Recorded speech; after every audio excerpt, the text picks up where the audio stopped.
A gente está acompanhando passo a passo a evolução da tragédia no Rio Grande do Sul, que tem como centro o drama humano. Perdas de vidas, pessoas desalojadas, o sacrifício de ter que morar num abrigo, quer dizer, morar num abrigo, os resgates, as imagens de resgate, os saques, uma coisa enlouquecida, imaginar no saque. Por um lado, a gente fica chocado, por outro, o bandido é bandido, mas realmente impressiona. Tem a angústia, né, de esperar a chuva diminuir e a água baixar para que as pessoas possam saber exatamente o que elas perderam. Tem muita gente que não tem ideia ainda do que perdeu. Tem aquela sensação que muitos enfrentam, por um lado, que bom, por outro lado, que situação desagradável, de depender dos outros para comer e para se vestir. É chato, é muito chato. Mas nisso, o Brasil inteiro, numa onda de solidariedade extraordinária, dando apoio. É ruim, é ruim. Seria muito melhor estar em casa, sem passar por nada disso, mas é o que temos. Imagina isso sem a rede de solidariedade, sem o apoio das pessoas, sem ter o que comer, sem ter o que vestir, né? Tem o desafio de calcular o volume de recursos necessário para poder financiar a reconstrução das casas, financiar a reconstrução do comércio, da indústria. Muita gente já voltou a trabalhar, a gente já fez algumas reportagens, pessoas que perderam um pouco mais, pessoas que perderam um pouco menos, mas já tem gente começando a abrir as portas. Né? Você tem que calcular o volume de recursos em obras para que uma próxima onda de chuva não produza o mesmo estrago. E a gente não quer que aconteça, mas a gente tem que estar preparado.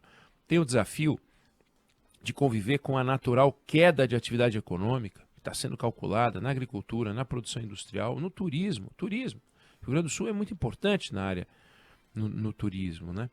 É um dos estados mais ricos da federação, é conhecido por oferecer para os seus moradores uma qualidade de vida muito superior à média nacional, e o Rio Grande do Sul precisa voltar a ser o que ele sempre foi. E essa reconstrução, e aqui eu queria tocar num ponto, ela, que está começando, né? Começando a reconstrução, ela está escancarando de uma forma muito evidente a maneira improvisada como a gente lida com as políticas essenciais, né? Políticas essenciais, né? Quando eu falo política essencial, por exemplo, na área do ensino, a gente apresentou em 2017, a gente conheceu em 2017 uma proposta de reforma do ensino médio que está sendo aprovada agora, 7 anos depois, entendeu? 7 anos esperando. 7 anos é inacreditável, porque um garoto que começou aos 6 o processo dele na escola, com 7, 13, ele tá entrando no ensino médio daqui a pouco, né? Um garoto que está no ensino médio, estava no ensino médio, primeiro ano do ensino médio, quando essa discussão começou, ele já está terminando a faculdade. Se ele fizer um curso de 4 anos, é muito tempo. 7 anos. Reforma da Previdência. Quanto tempo a gente demorou para aprovar uma reforma da Previdência? Demorou tanto tempo que os estudiosos, os especialistas já falam que a gente tem que fazer uma nova reforma. E já saem os números, e já tem matéria. Se eu olhar, tem reportagens em tudo que é lado, mostrando que temos um problema sério com Previdência. Reforma tributária, 30 anos de discussão. 30 anos de discussão. Ah, mas é o que dá. E eu estou dizendo do improviso porque, no caso das catástrofes, é a mesma coisa. É o Brasil do improviso. A gente aprovou em 2012 uma lei criando o Plano Nacional de Defesa Civil. Foi criada depois de uma tragédia. No Rio de Janeiro, na região serrana, mais de 900 mortes. Aí, pá! Plano Nacional de Defesa Civil. 2012. Nós estamos em 2024. 12 anos depois. E só agora, dia desses, estava o governo federal com a sua equipe toda, o ministro Valdez Góes e uma equipe toda, apresentando no Congresso Nacional o roteiro para aprovação do Plano Nacional, para apresentação do Plano Nacional de Defesa Civil, que vai acontecer em junho, julho. de 2024, 12 anos depois. Não tem cabimento. Um plano que vai organizar a área de defesa civil, pelo menos essa é a promessa, a distribuição de recursos, estados, municípios, atribuições, que a gente não tem. Pega outro exemplo, a gente criou em 1969 o Fundo Nacional para a Calamidade Pública. 69. Nunca saiu do papel, nunca entrou em vigor. Em 2010, teve uma lei sancionada pelo presidente Lula, que revogou o decreto de 69, estabeleceu regras para o repasse de verba do fundo, que é gerido pela União, repasse para Estado e município. Aí em 2012 saiu uma nova lei, depois saiu uma outra em 2014, e no ano passado 2 leis tratando da composição dos valores do fundo, só que falta aprovar uma legislação estabelecendo as regras do repasse. Então a gente tem um fundo que nunca foi usado. Um plano de calamidade pública que não saiu do papel, um Fundo Nacional de Calamidade Pública que nunca foi usado. É o Brasil do improviso. E nesse tempo todo tivemos tragédias em Santa Catarina, na Bahia, Espírito Santo, Minas Gerais, São Paulo, Rio de Janeiro, várias, Rio Grande do Sul, algumas também, e outros, Amazonas, Pará, Pernambuco, vários lugares. E nada de sair do papel, de agilizar. É uma coisa maluca. Ou seja, a gente é lento para fazer a mudança. E a gente é lento para colocar em prática aquilo que foi mudado, aquilo que foi aprovado por causa da maldita da burocracia, que no caso de uma catástrofe, grita. Já grita quando você está fazendo uma obra. Pode levar anos na fase de licenciamento, área ambiental, que é uma loucura. É uma loucura. Só que essa lógica aplicada numa enchente, numa seca, num deslizamento, é desumano, mas acontece. Então a gente tem uma luta desigual. O evento climático, ele acontece de uma hora para outra. A chuva não pede licença, não fica aguardando autorização, ela só cai. E de outra, a velocidade de reação do Estado, que deveria estar de olho na velocidade dos eventos climáticos, mas é cheia de licenças, cheia de controle, como se esses controles evitassem corrupção. Então o Brasil não devia ter um caso de corrupção. Não devia ter um caso de corrupção. Porque o que tem de sistema de controle no Brasil é extraordinário, só que atrás de cada sistema de controle é uma oportunidade de alguém que poderia dizer não, dizer sim, alguém que poderia dizer sim, dizer não, e sabe-se lá o que acontece quando troca de resposta. Agora, como é que a gente vai do lado da solução, prevenir e combater os eventos nessa velocidade? Barreiras burocráticas e tal. O Lula condenou a burocracia nos discursos que ele fez lá no Rio Grande do Sul. O governador Eduardo Leite, a mesma coisa. Quando a gente teve a Covid, a gente conseguiu avançar um pouco, conseguiu agilizar, diminuir um pouquinho. O processo de digitalização do governo deu uma agilidade. Não dá para dizer que a burocracia é o que sempre foi, mas ela está aí e ela não pode ser o que é.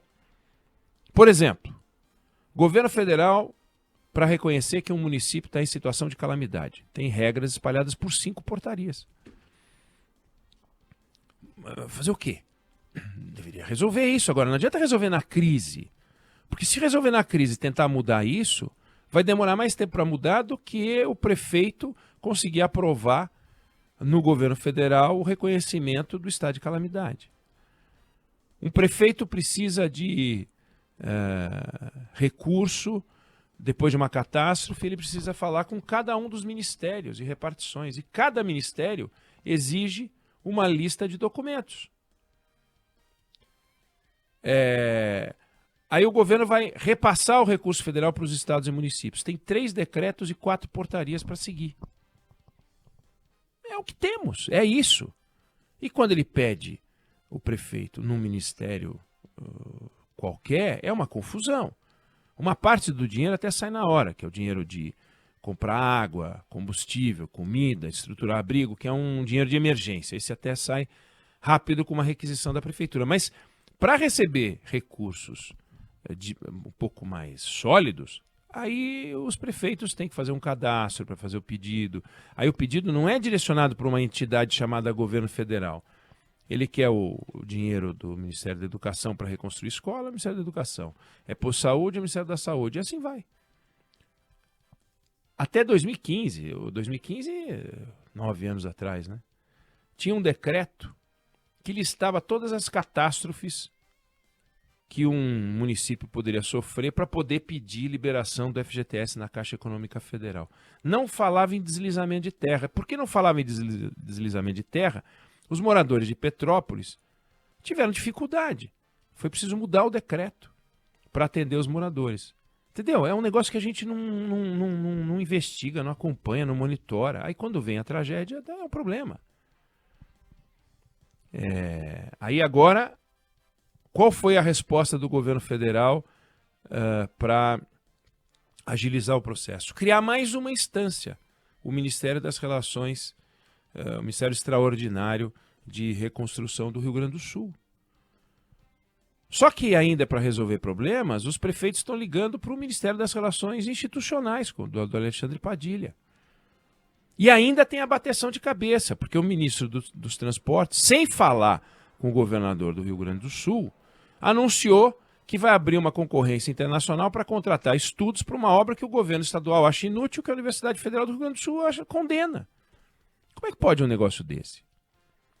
A gente não pode confundir reunião de autoridade dos 3 poderes, como o presidente Lula promoveu, ou das instâncias, né, prefeito, estado e governo federal, confundir reuniões desse tipo com articulação. Isso é reunião. Reunião pode ser burocracia, pode ser articulação. Para chegar à fase de articulação, a gente precisa simplificar, precisa racionalizar. Manter a burocracia é exercício de poder, para que uma instância de poder faça a outra se subordinar a ela, e aí começa uma guerra, uma tensão que não pode acontecer. Nesse caso, já há sinais de um desconforto entre o governo estadual e o governo federal. Agora, essa burocracia não é uma ferramenta real de controle. Não é. A gente já avançou, como eu falei, em inovação. Pega a declaração de imposto de renda. Mas a gente é muito rápido, o Estado é muito rápido para desenvolver formas de pegar o dinheiro das pessoas. Então, pagar imposto ficou mais fácil, não mais simples, né? Mais rápido. Porque eles querem o dinheiro logo. Declaração de imposto de renda é rápida, tudo que tem a ver com dinheiro. Agora, para liberar, aí é um inferno. E a gente precisa pensar nisso, porque na crise a burocracia grita. Eventos naturais não pedem licença e não aguardam uma resposta dos governantes para saber se eles vão acontecer.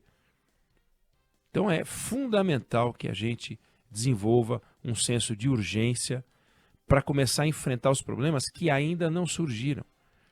Então, para essa catástrofe, temos desafios.